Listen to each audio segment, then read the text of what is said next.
The diner was nearly empty when Frank Sinatra walked in.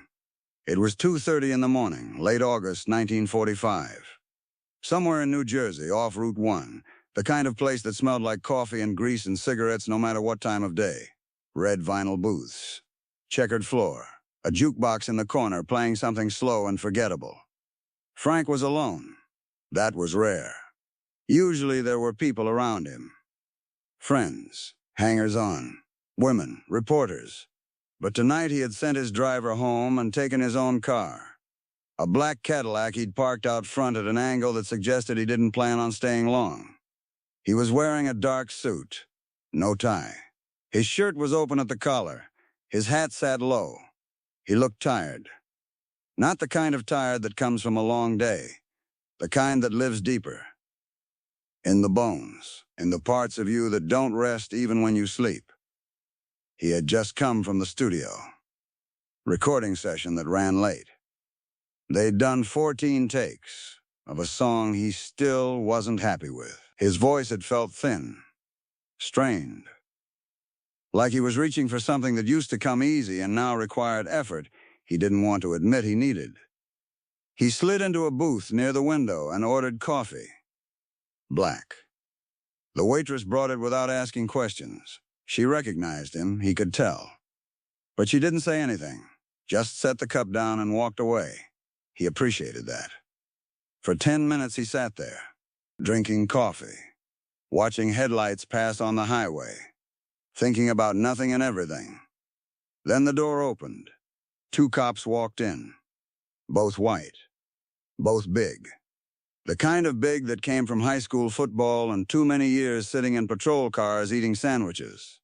They wore their uniforms like armor, badges polished, belts heavy with equipment that jangled when they moved. The younger one was maybe 25, square jaw, blonde hair cut short.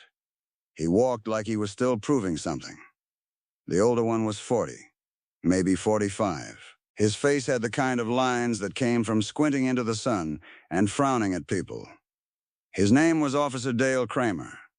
He'd been on the force for 18 years. He had opinions about the way the world should work, and he didn't mind sharing them. They took stools at the counter. Ordered pie. Coffee. Started talking in voices just loud enough to fill the room. The younger one mentioned something about a fight they'd broken up earlier. Some sailors. The older one said sailors were nothing. Said the real problem was all the coloreds moving up from the south. Taking jobs. Crowding the neighborhoods. Forgetting their place. The younger one nodded along. Not because he believed it, necessarily, but because Kramer was his training officer, and you didn't disagree with your training officer. Frank kept his eyes on his coffee. He'd heard talk like this his whole life. In Hoboken, in the clubs, in the streets. It wasn't new, but it never stopped feeling like a weight pressing down on his chest. He finished his cup and signaled the waitress for the check. That's when Kramer turned around on his stool. He looked at Frank for a long moment. Then he smiled. Not friendly, just amused. He said something to his partner, loud enough for Frank to hear. He said it looked like they let anyone in here these days. Frank didn't respond. He took the check from the waitress and reached for his wallet. Kramer stood up, walked over to Frank's booth, slow, taking his time. He stopped at the edge of the table and looked down. He asked if Frank was somebody. Frank said he was just having coffee. Kramer said he looked familiar, like he'd seen him somewhere, on a poster maybe, or in the papers. Frank said maybe. Kramer leaned on the table with both hands, close enough that Frank could smell the pie on his breath. He said he knew who he was. That skinny crooner all the girls screamed for. That Dago from Hoboken who thought he was hot shit because he could hold a note. The diner went quiet. The waitress stopped moving. The younger cop shifted on his stool, but didn't turn around. The cook in the back put down his spatula. Frank looked up at Kramer. His face didn't change. No anger, no fear, just a kind of flatness. The expression of a man who'd been here before, who knew exactly what was happening and exactly how it could go. He said he didn't want any trouble. Kramer laughed. He said trouble was following Frank around whether he wanted it or not. He said guys like Frank, guys who came from nothing and got lucky, guys with Italian names and expensive suits, they forgot where they came from, forgot that the rules still applied to them. He said in this town, Frank was just another Dago who got too big for his boots. Frank set his wallet on the table.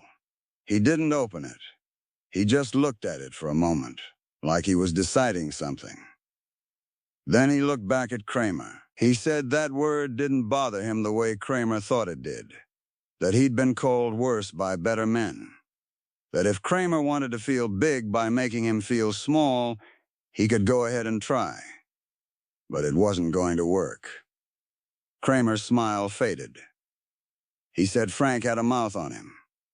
Frank said everyone had a mouth. The question was what you did with it. Kramer told him to get out of the booth. Frank asked why. Kramer said because he was a police officer and he was giving an order. Frank asked what law he'd broken. Kramer said he didn't need a law. He needed respect. And Frank wasn't showing it. Frank stayed seated. He said respect was earned, not demanded, and that a badge didn't change that. The younger cop finally turned around. He looked nervous. He said maybe they should just let it go, that it was late, that it wasn't worth it. Kramer told him to shut up. Then he reached down and grabbed Frank by the arm, pulled him out of the booth. Not rough, but not gentle either. Enough force to make a point. Frank stood. He didn't resist, didn't pull away. He just stood there, looking at Kramer from a distance of about 6 inches. He said quietly that if Kramer wanted to arrest him, he should arrest him. But that laying hands on someone without cause wasn't law enforcement. It was bullying. And bullies never won, in the end. Kramer's face went red. He shoved Frank back against the booth, told him to watch his mouth. Frank caught himself on the edge of the table. He straightened his jacket. And then he did something Kramer didn't expect. He smiled. Not mocking. Not defiant. Just calm. Almost sad. He said that Kramer could hit him if he wanted. Could arrest him. Could drag him outside and beat him in the parking lot where nobody would see. He said Kramer had the uniform and the gun and the authority. But he said none of that would change the fact that Kramer was afraid. Kramer blinked. He said he wasn't afraid of anything. Frank said he wasn't talking about physical fear. He was talking about the other kind. The kind that made men like Kramer need to prove themselves. The kind that made them see threats where there weren't any. That made them lash out at people who were just trying to have a cup of coffee in peace. He said Kramer was afraid the world was changing, that the rules he grew up with didn't apply anymore, that people like Frank, people with Italian names and Jewish friends and colored musicians they treated as equals, were becoming something Kramer couldn't control. He said he understood that fear. But he said it didn't give Kramer the right to do this. Kramer stared at him. His jaw was tight. His hands were shaking slightly. For a moment, it looked like he might actually swing. But he didn't, because something in Frank's voice had cut through. Not the words, the tone, the complete absence of malice. The way he was talking to Kramer like he was a person, not an enemy. Like he genuinely understood something about him that Kramer had never said out loud. Kramer stepped back.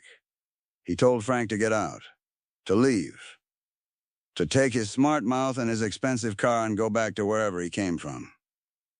Frank picked up his wallet, left a $5 bill on the table. more than enough to cover the coffee. He walked to the door without looking back. Outside, the air was cool. The highway was quiet. He got in the Cadillac and sat there for a minute with his hands on the wheel, not starting the engine, just breathing. Inside the diner, Kramer stood by the booth. The younger cop came over and asked if he was okay. Kramer didn't answer. He just walked out to the patrol car and got in. They drove back to the station without talking. Frank went home, poured himself a drink, sat on his balcony and looked at the city lights. He didn't tell anyone what happened. Not his manager, not his friends, not the press. But the next morning, he made a phone call. He called a man named Hank Sinatra, a friend, someone who'd grown up with him in Hoboken, someone who understood what it meant to be looked at like you didn't belong. He told Hank about the diner, about Kramer, about the word, about the shove. Hank asked if he wanted to do something about it. Frank said he didn't want revenge. He didn't want the guy fired or hurt or humiliated. He just wanted someone to know. Someone in a position to make sure it didn't happen to the next person who walked into that diner at 2 in the morning. Hank said he knew someone, a city councilman, a guy who owed him a favor. Frank said to make the call. 3 days later, Officer Dale Kramer was called into the captain's office. The conversation was short. The captain told him there had been a complaint. Not formal, not on the record, but credible. From multiple sources. About conduct unbecoming.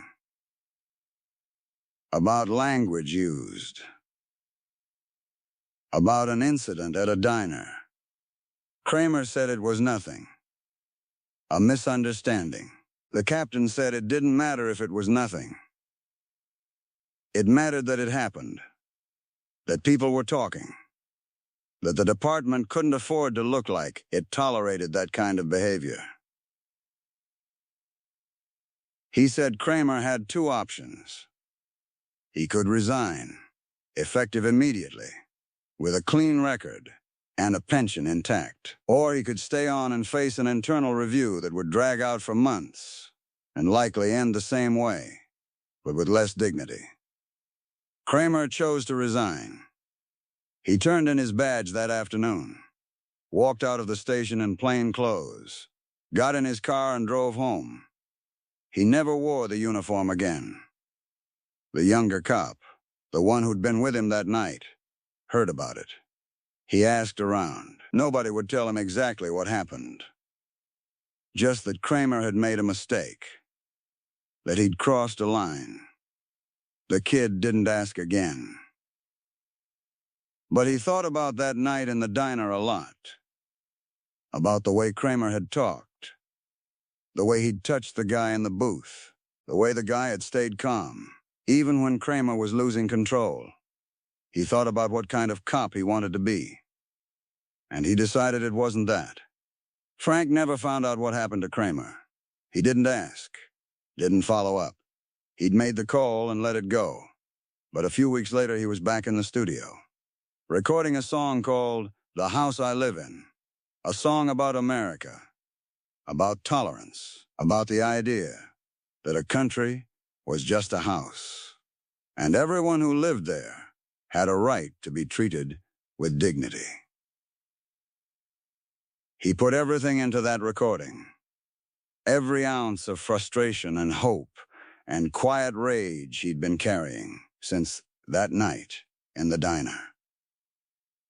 Since every night like it, since every time someone had looked at him and seen something less than human because of his name, or his neighborhood, or the color of his skin. The song became a hit. Not his biggest, but meaningful. It was used in a short film, shown in schools, played on the radio. It became something bigger than him. And in a strange way, Kramer was part of that. Not because he deserved credit, but because the anger and sadness Frank felt in that diner The weight of being called a slur by a man with a badge had sharpened something inside him, had reminded him why the work mattered. Years later, Frank was asked in an interview about prejudice, about how he handled it, whether it had affected him. He said it had. Of course it had. He said you didn't grow up Italian in America in the 20s and 30s without learning what it felt like to be judged before you opened your mouth. But he said the key was not to let it make you smaller, not to let it turn you bitter or cruel. He said the people who hated you wanted you to shrink, to disappear, to prove them right by becoming what they accused you of being. He said the best revenge was to become more, to be kinder, to be bigger, to treat people with the dignity you wished they'd shown you. The interviewer asked if he'd ever confronted anyone who'd used slurs against him. Frank paused. He thought about Kramer, about the diner, about the look on the cop's face when he realized Frank wasn't going to give him the fight he wanted. He said he'd confronted a few people over the years, but not with fists, not with lawyers, just with honesty, by refusing to play the game they wanted to play. He said most people who acted that way were scared, and scared people needed compassion more than they needed punishment. The interviewer seemed surprised by that, asked if he really believed it. Frank said he had to believe it, because the alternative was to carry hate around forever, and hate was too heavy. Kramer lived another 30 years. He worked construction, then as a security guard. Then he retired. He never talked about his time as a cop, never explained why he left the force. His kids asked once. He told them it was complicated, that he'd made some mistakes, that sometimes you had to walk away from something before it broke you. He didn't mention the diner, didn't mention Frank Sinatra, didn't mention the word he'd used, or the way he'd grabbed a man's arm for no reason other than his own need to feel powerful. But he thought about it. Late at night, when he couldn't sleep, when the years piled up and the past started feeling heavier than the present, he thought about the way Frank had looked at him, not with fear, not with anger, with something closer to pity. And he wondered if maybe Frank had been right, if maybe the fear had been his all along. Frank died in 1998. The obituaries called him a legend, an icon, the voice. They talked about his music and his movies and his friendships with presidents and mobsters and everyone in between. They didn't mention the diner. Why would they? It was just one night, one moment, one interaction in a life full of them. But somewhere in New Jersey, in a building that used to be a diner and was now a mattress store, the moment had happened. Two men had faced each other across a divide that was bigger than either of them. One had used his power to diminish. The other had used his restraint to endure. And the one who endured had won. Not loudly, not publicly, but completely. Because Kramer never wore the uniform again, and Frank kept singing, kept speaking, kept showing up in rooms where people didn't think he belonged and proving, quietly, relentlessly, that he had every right to be there. The world didn't change overnight. Prejudice didn't disappear. Slurs didn't stop being used. But one man lost his badge, and one man kept his voice. And in the space between those two things, something shifted. Not enough. Never enough, but something. The diner was nearly empty when Frank Sinatra walked in. And when he walked out, he was still standing, still whole, still himself. And that was the only victory that mattered.